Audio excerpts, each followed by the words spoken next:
saber que é por Ele e para Ele todas as coisas. Então é com muito amor no coração, com muita calma que a gente teme ao Senhor. Caminhando mais um pouquinho, a gente vai no Apocalipse mesmo, no capítulo 21.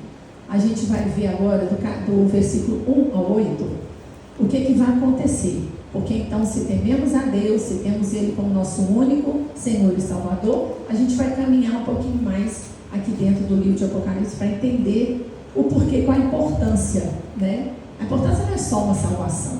Salvação é maravilhoso? É. Estar com Deus na eternidade? É. Mas tem muita coisa além, tem muito mais aguardando a gente, e a gente precisa entender. E lá no Apocalipse 21 começa a desvendar algo que é magnífico, é algo que surpreende, e que se a gente entender, a gente vai ficar dias e noites pensando em relação a isso, e a gente não vai cansar de pensar sobre isso, porque é muito bom. E aí, no capítulo 21, ele vai falar sobre o novo céu e a nova terra. Eu vou fazer a leitura e a gente vai aprofundar um pouquinho no entendimento dessa palavra. Lá está falando assim, aqui quem está falando é João, né? O apóstolo João que escreveu o Apocalipse. Ele fala: eu vi novo céu e nova terra, pois o primeiro céu e a primeira terra passaram, e o mar já não existe. Vi também a cidade santa, a nova Jerusalém, que descia do céu da parte de Deus, preparada como uma noiva enfeitada para o seu noivo. Então, olha só, gente, essa visão, vamos começar a entender aqui. João viu, porque foi permitido. Por quem? Por Deus. Foi uma revelação dada a ele. Ele viu para quê? Para trazer para a humanidade, para que nós possamos agora, lendo essa palavra, fechar os olhos e imaginar a visão real que João recebeu. Isso aqui a gente tem que colocar na nossa mente, no nosso pensamento, e temos que tentar viajar para esse local onde foi visto por João. Ele continua dizendo: ouvi uma voz forte que vinha do trono e dizia: eis o tabernáculo de Deus com seres humanos. Deus habitará com eles, eles serão povos de Deus, e Deus mesmo estará com eles e será o Deus deles. É difícil de entender. Nós vamos habitar com Deus. É na Nova Jerusalém. Vai se levando para lá, vai fazendo uma viagem, vai transportando, vai tentando entender o que a visão de João traz. Como assim habitar com Ele, morar com Ele, viver com Ele? É bem isso, tá? É difícil de entender porque somos muito carne, né? A gente não consegue imaginar. Como assim uma Nova Jerusalém? Deus sabe de todas as coisas e Ele está preparando esse momento. E eis que os tempos estão chegando. E tem aí um recado, mas tem uma puxada de orelha depois que a gente vai ter que entender também. E ele continua: e lhes enxugará dos olhos toda lágrima, e já não existirá mais morte, e já não haverá luto, nem pranto, nem dor, porque as primeiras coisas passaram. E aquele que estava sentado no trono disse: eis que faço nova todas as coisas. E acrescentou: escreva, porque essas palavras são fiéis e verdadeiras. Então, além de receber uma nova moradia na presença de Deus, não vai ter nada disso que me corrói aqui hoje. Eu não vou ranger os dentes, eu não vou chorar, não vou ter luto, não vai ter dor. O pecado não vai reinar. É isso mesmo. É difícil, continuo falando, é difícil de entender demais. Mas quando Deus nos deu essa obra, e quando Ele, desde o início de Gênesis até fechar aqui no Apocalipse, Ele já tinha escrito tudo. A gente somos todos participantes, mas não meros participantes. Somos filhos escolhidos. Amém. Fomos resgatados para viver isso aqui. Tudo que está aqui na palavra, tudo aqui é real, gente. Toda essa palavra foi inspirada e moldada por Deus. Então a gente tem que entender que tudo que vivemos aqui, um dia vai passar. Vamos continuar vivendo na eternidade, sem essas mazelas, sem essas dores. Vamos juntando esse quebra-cabeça, vamos começando a entender o que nos espera, para entender o que precisamos fazer. Porque nada é de graça. A única coisa que temos é a graça de Deus. E aí ele continua: disse-me ainda: tudo está feito. Eu sou o Alfa e o Ômega, o princípio e o fim. Eu, a quem tem sede, darei de graça da fonte da água da vida. Acabamos de falar aqui no louvor, né? Esse louvor é maravilhoso, ele fala demais com a gente. A fonte, Jesus, a fonte da água viva.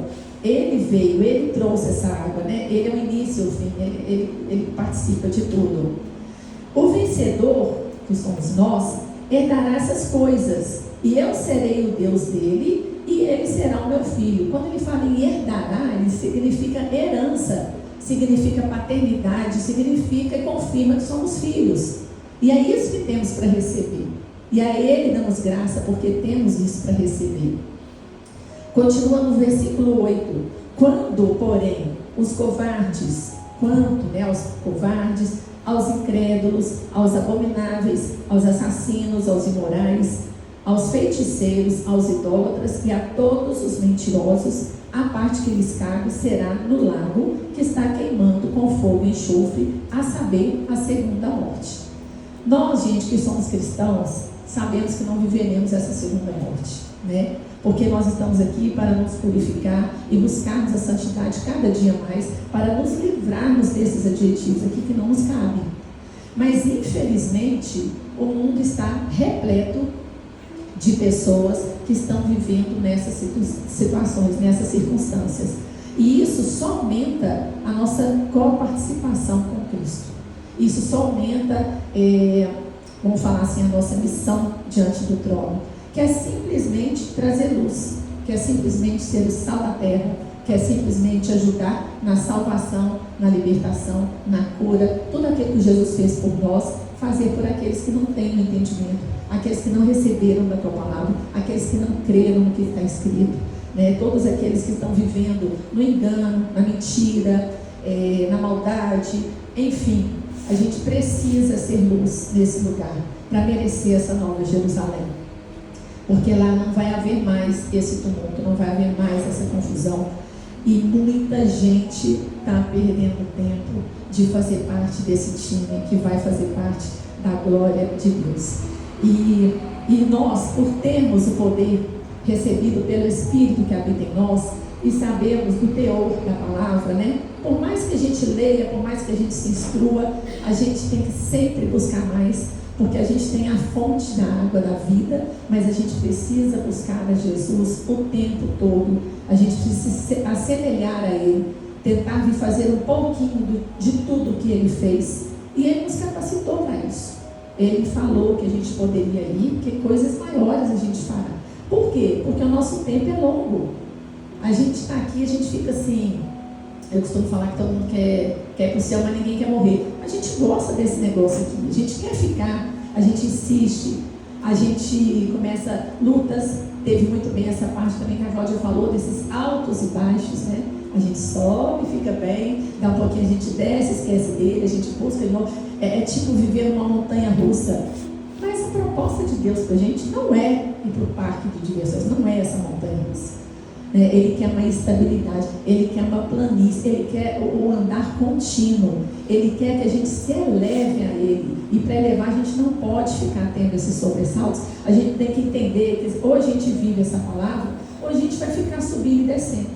Ou a gente crê de verdade no propósito que está aqui, que Apocalipse está falando, ou a gente vive essa verdade, ou a gente vai ficar para trás. E para trás não é bom. O lugar de quem vai ficar para trás não é confortável. Ele não vai trazer edificação. Ele nos mata até a segunda morte.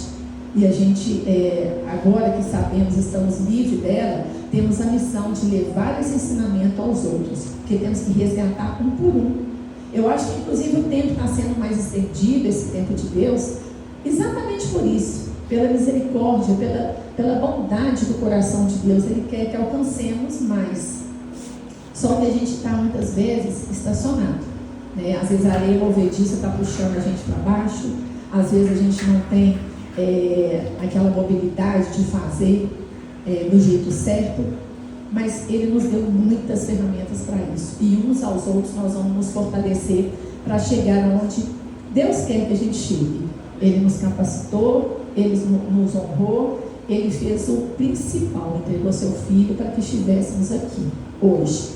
Podemos usufruir de tudo, porque tem coisas boas aqui. a gente tem vivido momentos bons, né? A gente tem tido alegrias, a gente tem tido surpresas agradáveis, a gente tem tido crescimento espiritual, mas a gente precisa ter mais consciência de algumas coisas que a gente vai conversar aqui hoje também.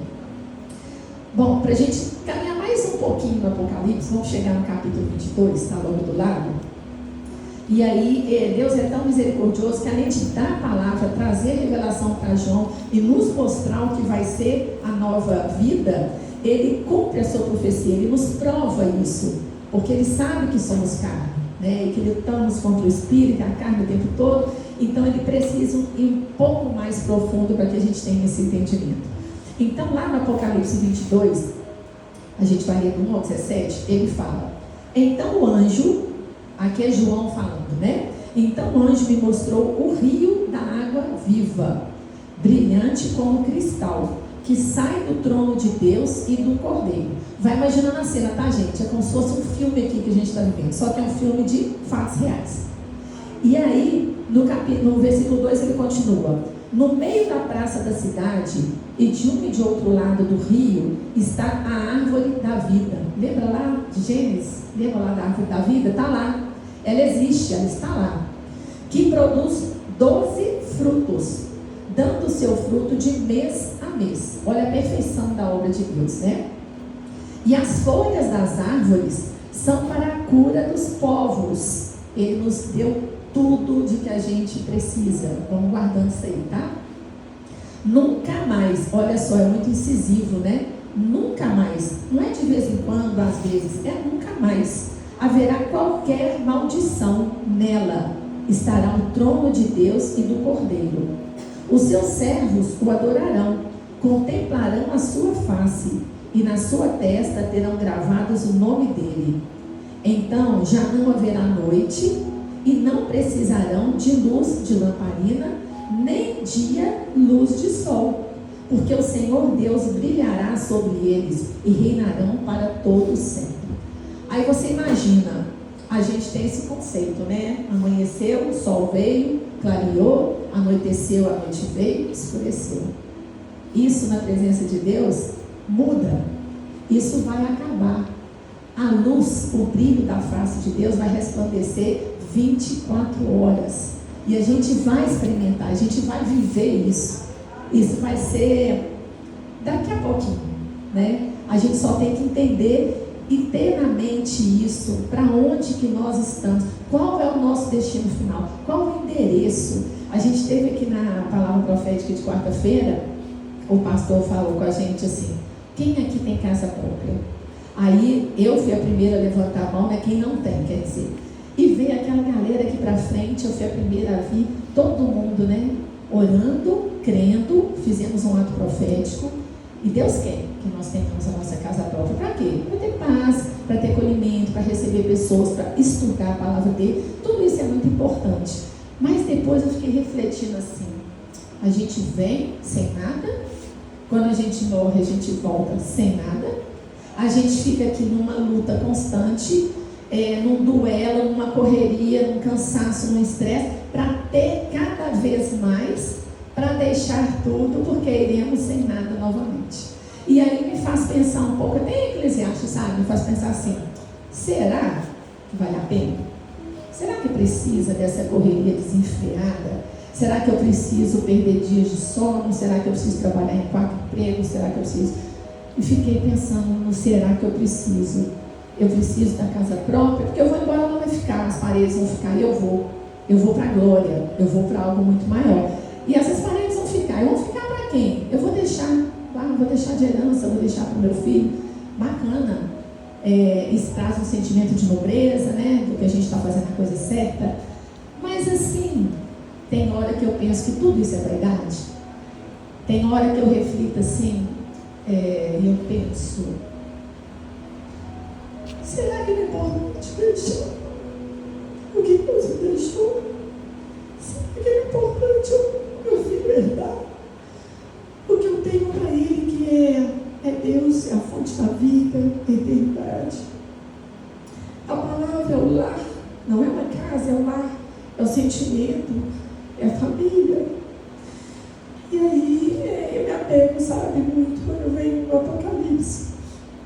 Eu percebo que é mais ou menos por aí. Não esteja errado, sabe, gente, ter as coisas, Deus nos provê para isso, contanto que a gente faça de maneira honesta, de maneira decente, né? Dentro daquelas habilidades e dons que eles nos dão. Mas a gente tem que entender que para eu ter essas coisas, eu tenho que seguir um caminho sem me perder do caminho. Porque existe um caminho trilhado aqui e existe o verdadeiro caminho, que é Jesus. Então, assim, o meu propósito, o louvor também falou muito hoje sobre a minha palavra, é chegar em Cristo. Meu alvo é Cristo. E se Ele é meu alvo, eu não posso me corromper aqui. Eu não posso me perder aqui em momento algum. Eu tenho que fazer as coisas. A gente fala em prosperidade, em ter, em conquistar, em sonhos. Tudo isso é lindo e Deus nos deu essa condição de viver aqui. Mas que a gente não perca esse fio, que a gente não perca essa prioridade, que é realmente seguir esse caminho que é Jesus. Que a gente consiga executar tudo isso, mas não abrindo mão do nosso foco, do nosso tempo, da nossa comunhão com Ele, da prioridade, né? Igual estamos aqui, domingo de manhã, estamos aqui para encontrar com Ele, para nos recarregar para uma semana que Ele já preparou para nós, que a gente não sabe o que nos espera, mas Ele já sabe de cada detalhe que vamos viver. Então a gente tem que estar muito atento nisso. E aí, quando a gente está falando desse cumprimento da profecia, né? Então ele fala que a gente parou, até me perdi, vocês me desculpem. A gente estava no anjo que diz, né, que essas palavras são fiéis e verdadeiras. O Senhor, o seu Deus, dos espíritos dos profetas, enviou o seu anjo para mostrar aos seus servos as coisas que em breve devem acontecer. Continua o recado sendo dado. Eis, estamos no versículo 7. Eis que venho sem demora. Bem-aventurado aquele que guarda as palavras da profecia deste livro. Aí vem os conselhos, né, finais. Eu, João, continuo sendo testificado por João, sou quem ouviu e viu essas coisas. E depois de ter ouvido e visto, prostrei-me diante dos pés do anjo que me mostrou essas coisas, para adorá-lo. Aí olha que interessante que acontece agora. Mas o anjo disse para João: não faça isso, sou um servo de Deus, assim como são vocês e os seus irmãos, os profetas, e como são os que guardam as palavras deste livro. Adore a Deus, somente a Deus. Disse-me ainda: não segue as palavras da profecia deste livro, porque o tempo está... a palavra da profecia, porque o tempo está próximo. Aí ele fala, como o tempo está próximo, então cada um se mantenha como está. Mas olha só, gente, que forma que ele fala isso. Continue o injusto a fazer injustiça. É contraditório, né? Mas ele quer dizer o seguinte: o tempo está apertado, o tempo está chegando. E aí, você está se posicionando, você está continuando a fazer maldade? Então continue. Não seja também um fariseu, não seja também um hipócrita. Não mude por conta que você sabe que o tempo está passando. Continue fazendo o que seu coração pede. Então, se o seu coração está focado na injustiça, na maldade, continue fazendo. Siga o seu coração. E aí ele fala: continue o injusto a fazer injustiça e continue o imundo a ser imundo. O justo continue na prática da justiça e o santo continue a santificar-se. Você vê aqui que ele consegue categorizar os seres humanos, ele consegue dividir, e aí a gente consegue identificar, a gente consegue se encaixar. Aonde que eu estou? Diante disso tudo, diante desse reino, diante desse Deus, aonde eu estou? Eu continuo, eu estou nessa montanha russa, um dia eu pratico bem, um dia eu estou com ira, como que eu estou? Né? É uma avaliação pessoal aqui.